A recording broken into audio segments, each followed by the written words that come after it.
you tell us your name?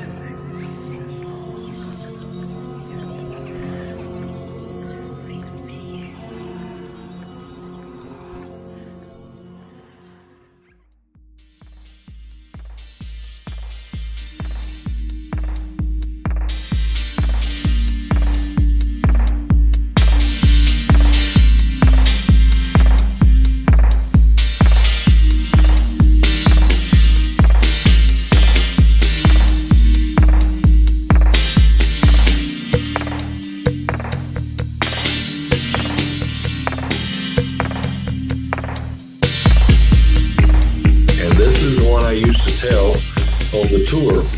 This is from BFRO.net, which is the Bigfoot Researchers Organization. I was trying to find, I had that written down. So yeah, the Bigfoot Researchers Organization, or BFRO.net. Now this happened a while back, but in the summer of 1997, this was reported to the Bigfoot Researchers Organization. My mother and I were en route to Mobile, Alabama from Louisiana. It was approximately 2 a.m. We left the interstate traveling north toward the Dawes community where my mother grew up and most of our family still resides. Now, just a little side note, when Lynn and I first started dating, I lived right in this area. I had no clue there had been a Bigfoot sighting, but I lived right off of I-10 in the area she's talking about. We crossed the smaller of two bridges in close proximity to one another. And when we saw what we first saw must be a very large dog sitting in the opposite lane of the road. So just ahead of them over on the left, they saw this big thing sitting there. Thought it was a dog. As we approached, we saw the creature was sitting on its haunches like a dog would, and was face to face with us in the car. And they were driving an 80s model Pontiac Parisienne. Now, if you know, that's a tank of a car. Right. And so they're driving along. As they're coming up on it, they realize the face of this thing sitting on its haunches is at face level with them. They're like this. His face sitting on his haunches was right up here in level with them. It showed no fear and did not so much as budge as we passed it. It did turn its head and watch us as we drove by. Unlike a dog, the creature had a human-like face. That was the only part seated on its, had a human-like face. And that was the only part of its body not covered in long, reddish-brown hair. Even seated on its haunches, the creature was about the height of an average man. Wow.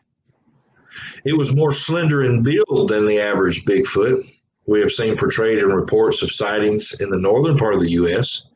We don't want to say this was a Bigfoot, but after watching a special on the History Channel, my mother and I agree that the similarities are enough to contact you and see what you think. So they're talking about the Bigfoot Researchers Group. Right. We would like to add that the local legends about the Grand Bay Wolfman are numerous, and we heard stories about the hairy man monster that likes to sit on bridges at night our entire lives. But up until we saw this thing for ourselves, we never took them seriously. Now, let me back up and say, it was the Grand Bay area that I lived in, and I'm pretty sure they were talking about the area that I lived in. But something happened with Tim. I'm still here. Okay. But I've never heard of the Grand Bay Wolfman. I can't find it. So if you know about the Grand Bay Wolfman, please let me know. I'm trying to find some information on it. Because when I read that, I was like, I want to know about the Grand Bay Wolfman and the hairy man monster. Okay, the BFRO followed up, and this is what the investigator had to say. Interviewed witness on 2/4 of 07. So it was 10 years later that they finally got around to to interview him. They got a rather close-up view of his face as they passed within a few feet of it. Only a small portion of the face was not covered with hair. Its eyes and skin were dark. Ears were not visible. No discernible lips. The face looked vaguely human-like, but with a more flattened nose. They said it seemed to be unconcerned with them driving by. It's like, oh, hey, there goes another driver. Whoopee, whatever. And so I'd like to find that. All right. Well, thank you, Greg. I appreciate that. We love these stories too. Now, before we go on into any other stories, because Tim's got some stories from Kansas. Is that where we're at? Yes. I want to tell you about our other merch site real quick. This is general. You can get anything you want. If you want ghost hunting equipment, it's here. Check this out.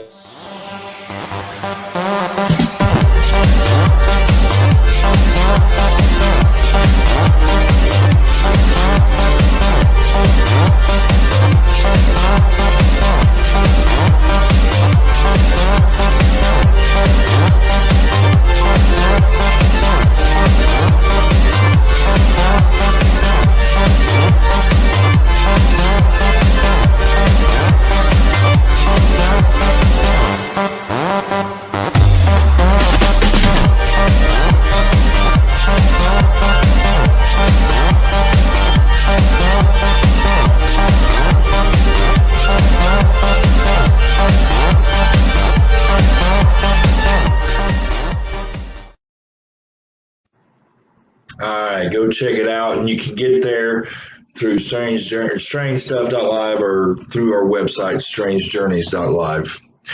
All right, Tim, you said you've had several in Kansas. We've got reports of Bigfoot here in Kansas. Those reports go much further back. In particular, the Bigfoot that I mentioned earlier that was common with the Plains Indians, they actually got the name Iktomi from the Shawnee Indians, who Shawnee are actually originally from North Carolina. They're moved from North Carolina down to Florida, from Florida to Ohio, and then from Ohio to Kansas, from Kansas to Oklahoma at one point. We push that Native American tribe all over the place. The first point that we have a point that there's a witness that says that they see it here in Kansas. It appears in the newspapers in 1866, and it's actually in the Lawrence Journal is where they published that at. And they described this thing as being about 10 foot tall, and it was covered in black fur. But the top of the head going back was white, and the shoulders were white. And interestingly enough, the Shawnee Indians claim that they have one that they call the Ashman, the Iktomi. And they talk about, their legend says that what happens with this creature is there's a marriage that is going on between two of the neighboring tribes. And one young man is jilted because he's so in love with the bride. But because they're trying to make peace with this other tribe, she's going to marry a different person. And he places a curse on the wedding.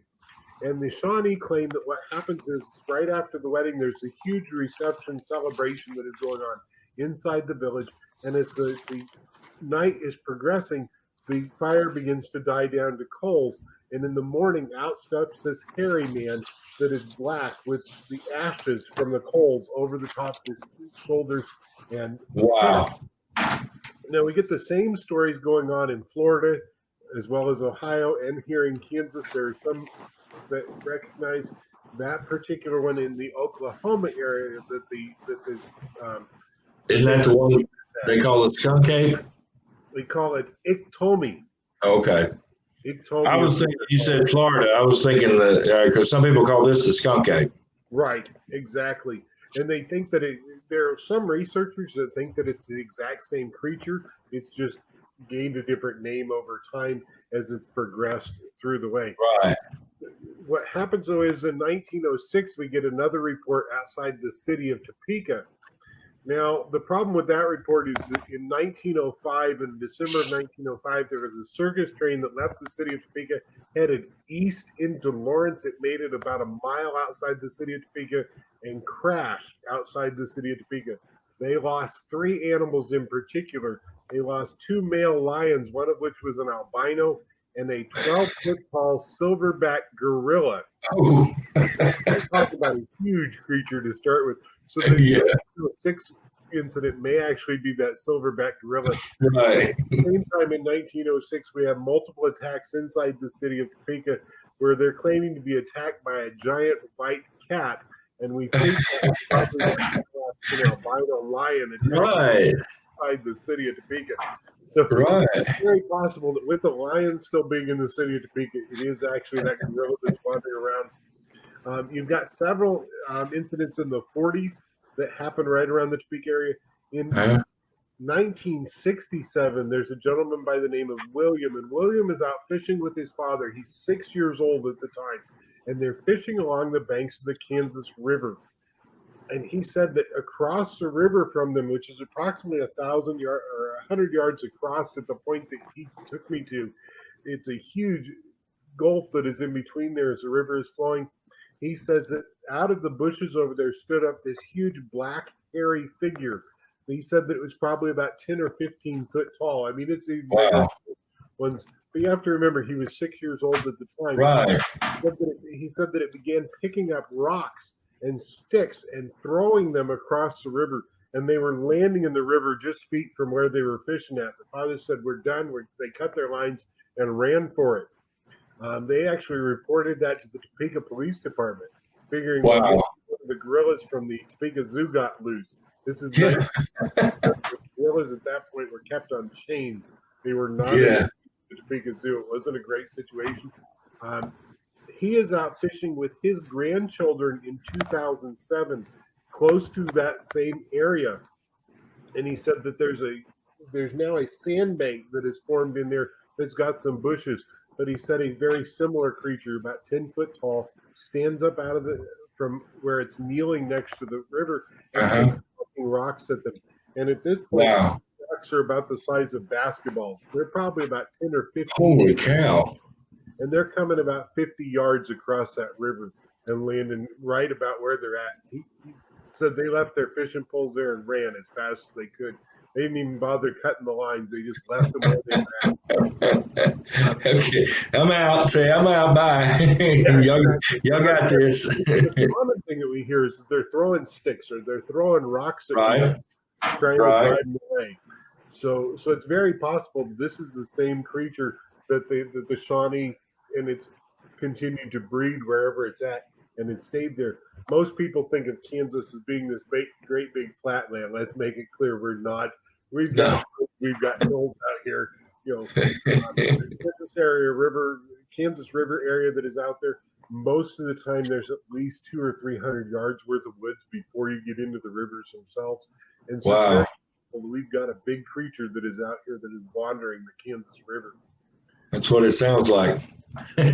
Well, speaking of, Beth, one of our ETs, couldn't be in here today, so she found some. And the unique thing about this, she even sent pictures along with it. What you were saying with like that bottom land up to the river, these happened in kind of a swampy area in South Mississippi. Now, these are close to where I was raised.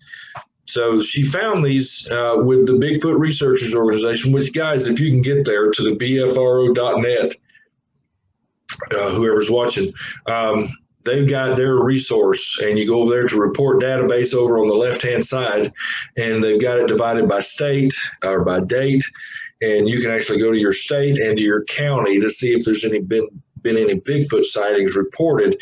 And they're not just recent things. It goes back for years, as they've been researching these. But she found this one on there from the fall of 1973 in Jackson County, Mississippi, just south of Ocean Springs. Now, this is right on the coast.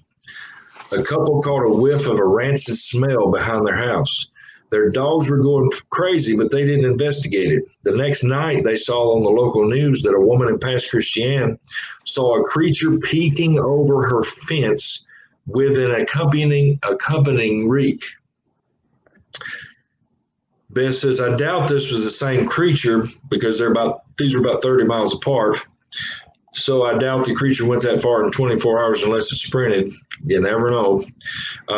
But there's a lot of city in between those two spots. So, but this is about the same time period. All right, listen to this.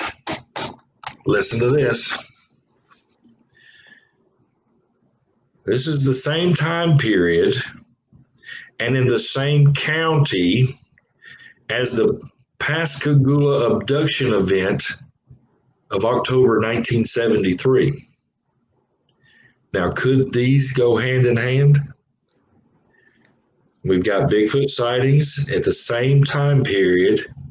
And if you haven't seen, oh crap, or haven't heard about the 1973 Pascagoula abduction event, you need to go research it. There's a new documentary out. I bought it about 6 or 8 months ago. And the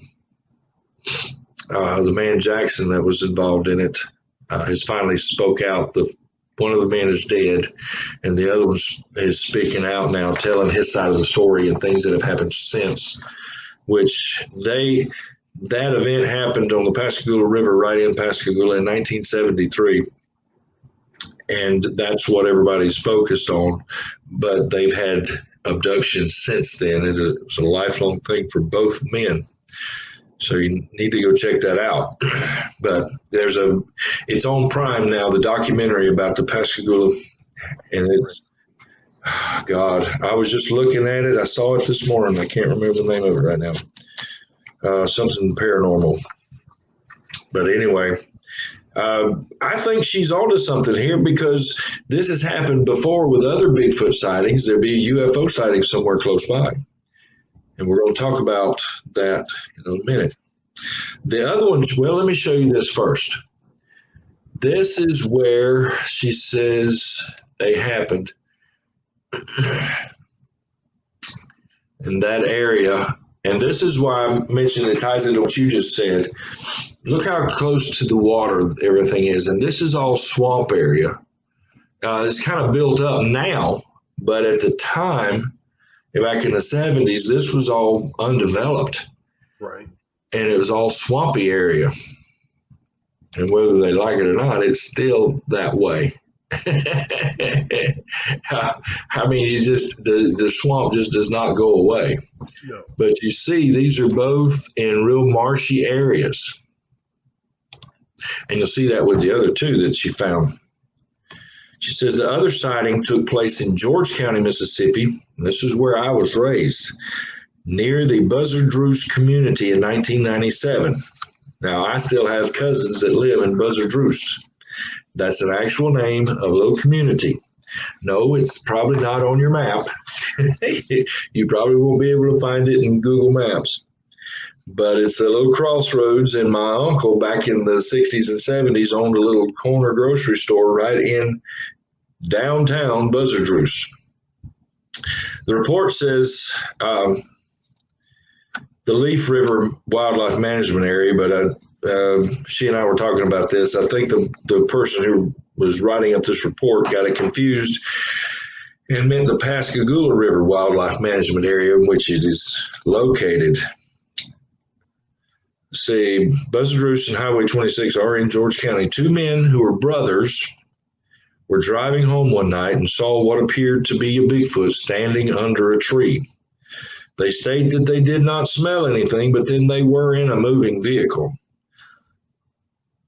Although you can smell a skunk in a moving vehicle, maybe Bigfoot BO isn't as bad as skunk. Who knows? They did not stop, and the driver wouldn't turn around.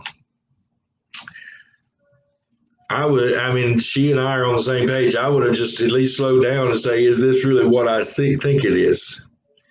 And she brings this up again. Both sightings are in swampy areas. Right. Here's Buzzard Roost. Excuse me. Yeah. And those two pictures aren't clear, but that is all little creeks and right off of the Pascagoula River. Right. All in that area. It's a real marshy, swampy area. Let's see. All right. Well, we had some more from BFRO Net, and I want to go over those real quick. This one, let's see, where was that? April 2020. This was new. Oh, this is the one that Andrea, one of our ETs, found. This is right close to where I live now. It says it was up in the Chunchula area. It was around 4 to 5 p.m. with good lighting. It was mostly a sunny or clear day. The sunlight was not direct enough to cast shadows. It was perfect lighting for a photo shoot. I was driving home from work in the afternoon and completely preoccupied with thoughts of my struggles when my eyes caught something. However, my mind was still not focused, other than I was waiting for a movement of sorts. It's second nature to keep an eye out for deer in this area. When I finally noticed what I was looking at, that I was looking at something unusual. I saw a tall, hairy animal walking off into the woods on 2 feet from the road. It had long, blonde, light to light brown hair all over. I never saw the face. I kept my eyes focused on the woods where it walked into. When I reached that spot, I was completely shocked at the size that creature was. It had to be at least 9 to 10 feet tall. The only thing I could think of was Bigfoot. There were several cars in front of me. There could have been other witnesses. One reason I noticed the Bigfoot was because the traffic was slowing down. It's second nature in this area, again, to be aware of wildlife. So I was looking for a possible deer in the road when I noticed it. I've never been a Bigfoot believer before, but what I saw that day is something I can't stop thinking about. So as they were approaching, the traffic in front of them was slowing down. Kind of makes you wonder if the traffic ahead of them was slowing down because they saw something right over to the side of the road. And I understand, I mean, where I was raised in this area, you have to drive with one eye on the road and one eye on the side of the road because something may run out. A deer, a rabbit, a coon, you could be anything, a possum, even a bear in this area. You're right. You are right. All right. Now, before we get to the suppositions and final thoughts and all that kind of stuff, let's visit our last sponsor for today, Frank's Teas.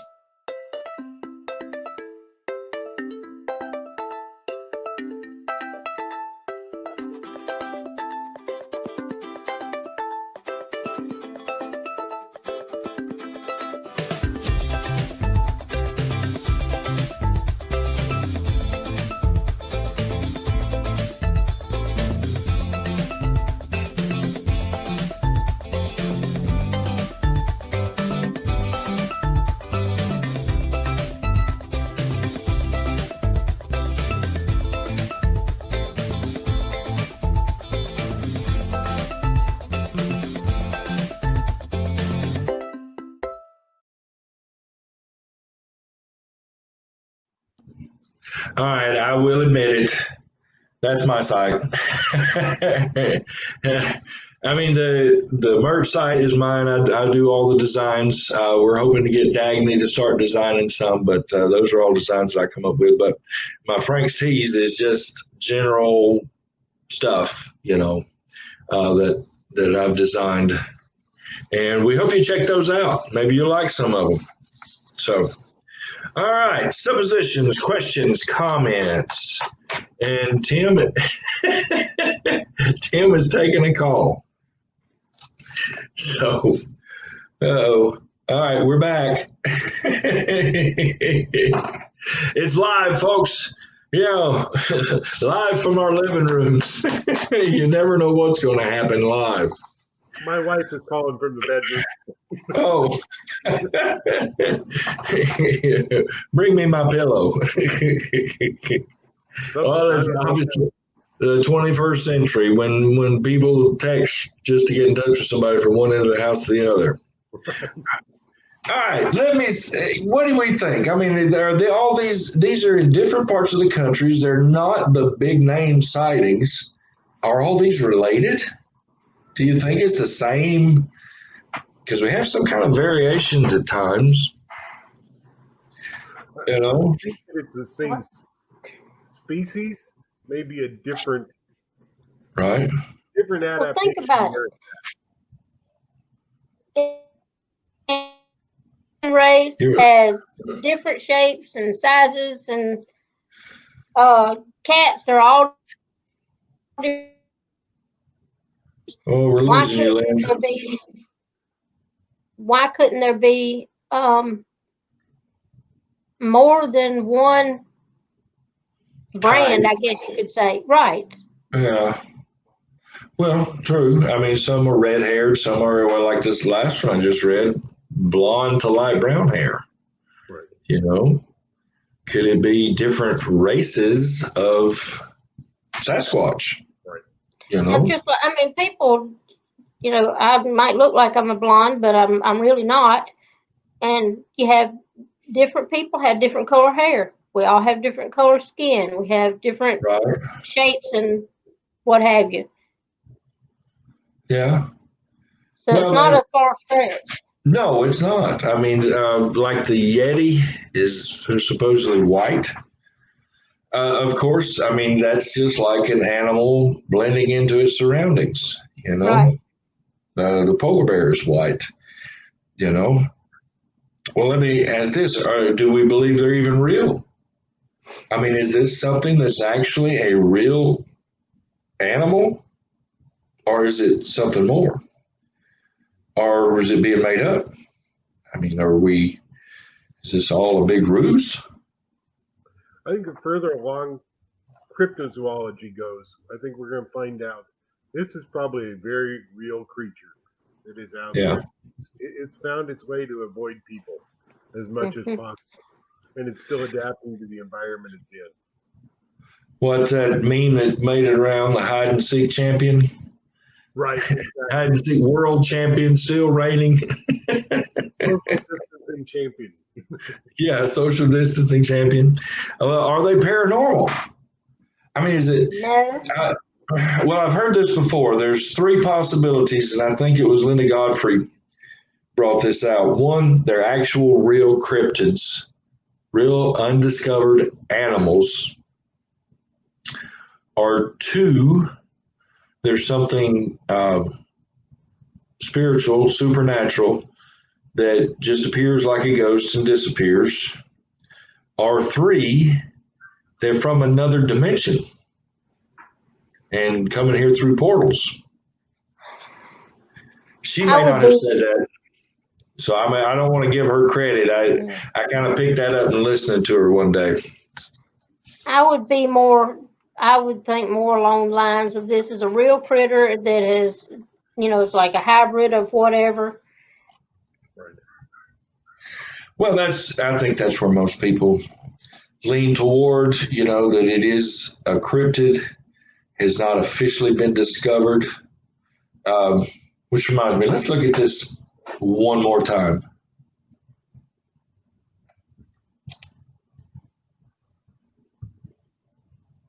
Yeah, he's even got a spring in his step, and with that kind of costume, and there wouldn't be any spring. You'd just be concentrating on walking.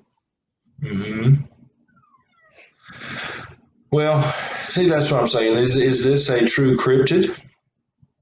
Is this interdimensional? Who knows? I mean, it looks real, like a real being, animal or not. I wish that's one thing I'm going to ask him to. You're right, Greg. There is enough evidence to keep me interested as well. Thank you. Just in seeing this, I there's no telling how many times I watched the original Patterson-Gimlin film, and it was so shaky and so out of focus at times. It was just to watch and hard to pay attention to. You know, where this, you're like, wait a minute. You know, people were saying things about seeing muscular movement under the hair. Right. You know, like right there, zoomed in. Yeah. You know, I mean, it just And it's aware of its environment. It knows somebody's watching. exactly. Well, see, you brought up something that I didn't put in our notes. That you in these sightings, I've thought about this every time I hear one. Did they just wait to be seen? You know, and then shoot off into the distance? Just, you know, or did we just catch them unawares? Right. You know, I mean, I would think that if I walked up on one from all of the evidence I've seen or stories I've read, I'm sorry, I would think if I walked up on one in the woods, it would be as freaked out about me as I would him or And her. the thing about the original video is that they're scared of it. Is he's Yeah. watching, he's moving because I mean this has been cleaned up, but he is aware that there's something there, and he's shaking when he Right. takes the video. Oh, I agree. Yeah, it would be shocking. And, you know, I'm just wondering if, you know, it's like if you both looked up at the same time and you're face to face, you're both going to kind of freak out and go the other way just out of being startled, you know? And most of these people say that they just kind of went on their way. I don't know. I would think they would be startled.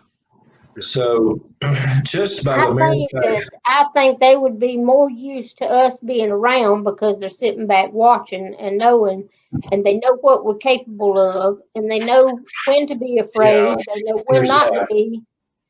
So Exactly, they're more aware of us probably than we are of them. That is a anytime good you're in the point. woods feeling like you're being watched, it might be them. You Yeah, never can true. make- That's true. And, you know, it could be that, you know, I've heard stories of people being in their cabin or whatever and look up and one of these things is looking in the window. You know, and with them, you know, most instances of their sightings have been in the woods, which is their environment and not ours. Right. There are a few cases where they come out of their environment into a dwelling or something. But most of the time, it's in their environment where they actually have the upper hand. And they could be, you know, they could hide if they wanted to. And so that just makes me wonder sometimes that if they've been caught, you know, when they've been there, which reminded me, let me go back here to our sightings video from last week. Where was that? Yeah, this one.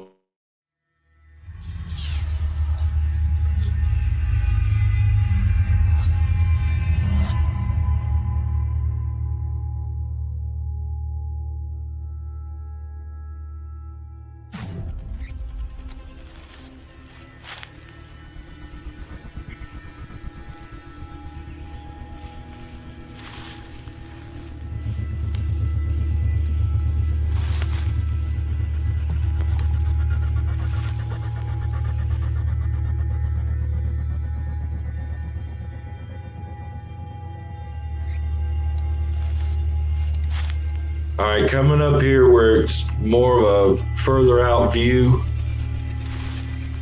right there in the middle.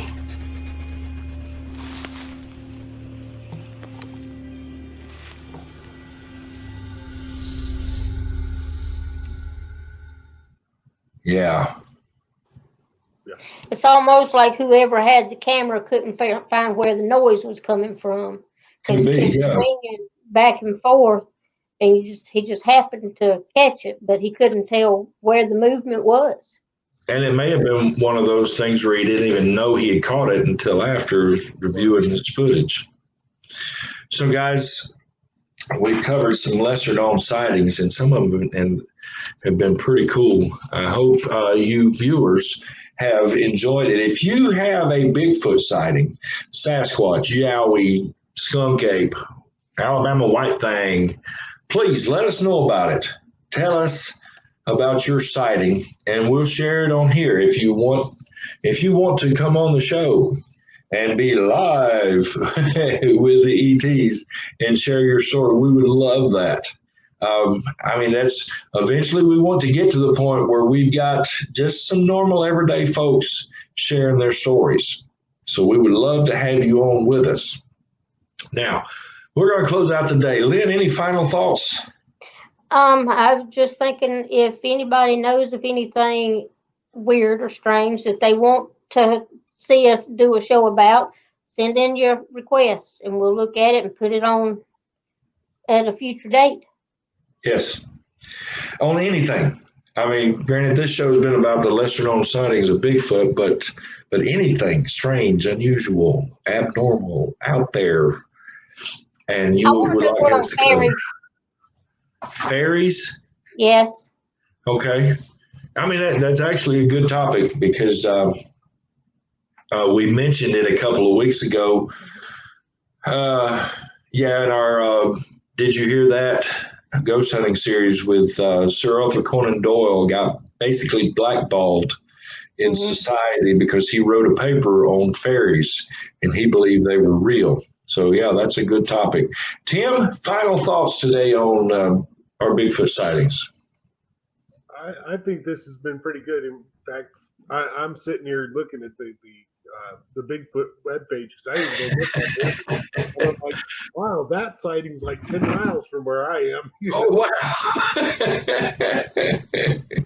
Yeah, well, that's what when Beth and I were going over this, found a Bigfoot sighting, not even 5 miles from where I was raised, that Buzzard Roost, So what other final thoughts on today's show? I think it's been good. Come out and visit us again and just have a great time with us. Yes.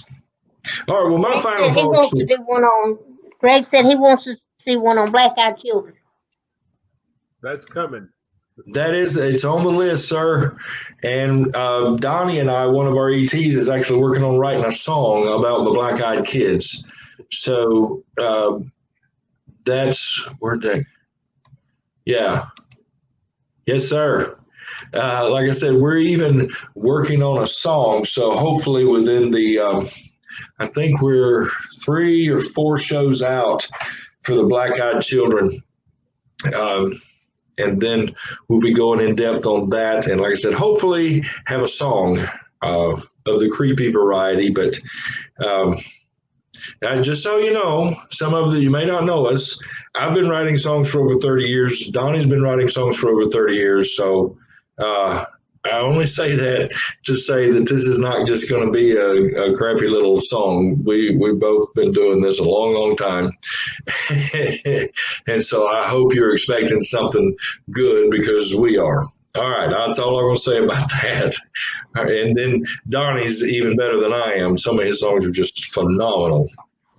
But my final thoughts. Yes, my final thoughts on the show. I've learned just recently that there are 2 Bigfoot camps. Well, technically not recently, but within the last few years. The 2 Bigfoot camps are, the first one is shoot to kill, because they want to provide a body as proof of Bigfoot's existence. The other camp is to collect evidence, hair, scat, footprints as proof of existence. Me personally, I fall firmly in the latter. Me too. And I just found out that a well-known Bigfoot group, not the one we've been referring you to, not the BFRO, okay, I'm not talking about them at all. It's another one. A well-known Bigfoot research organization is in the Farmer. That was disappointing. They have a new TV show, so I tuned in to watch, and they were hunting Bigfoot in southwest Mississippi. They were also interviewing new hunters. And one of their interview questions was, if you saw a Bigfoot, would you take the shot? The correct response was to be a yes. And folks, I turned it off. If Bigfoot is real, and if he is as intelligent as has been reported, why kill it? I told Lynn, I don't have an issue with hunting. I grew up hunting. We were in the woods constantly. But everything we shot and killed went on the table. We weren't out there to kill to say, hey, I grew up in the South, and if you killed a 10-point buck, yeah, you took it to the taxidermy and you got it cleaned up and mounted and you showed off your 10-point buck. But the body went to the meat processor and you had meat for the winter. So it wasn't this, look what I killed, or here's proof of this big 10-point buck I've been telling everybody about, and then they throw the meat out.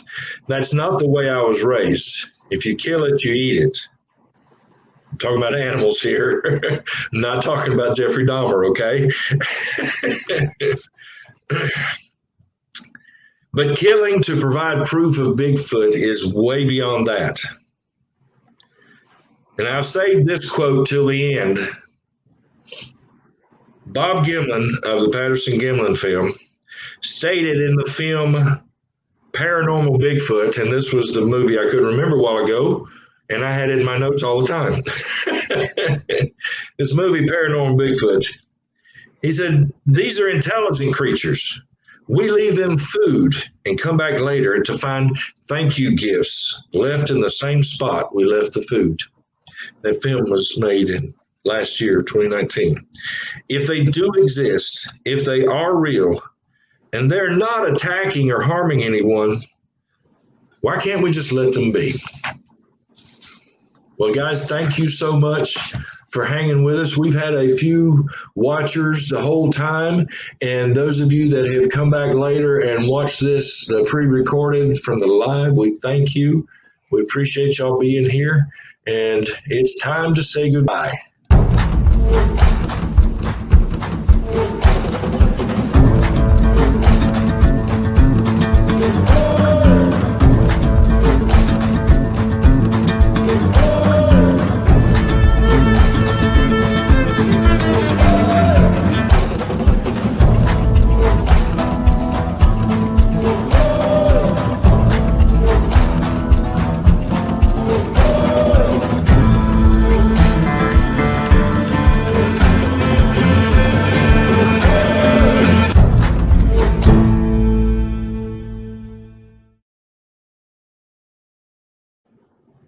Thank you guys for being here. Join us again in 2 weeks where we delve into ghost hunting again, our second in the series. Did you hear that? Where we talk about more ghost hunting techniques and tips. Hope to see you then. Bye, guys. See y'all later.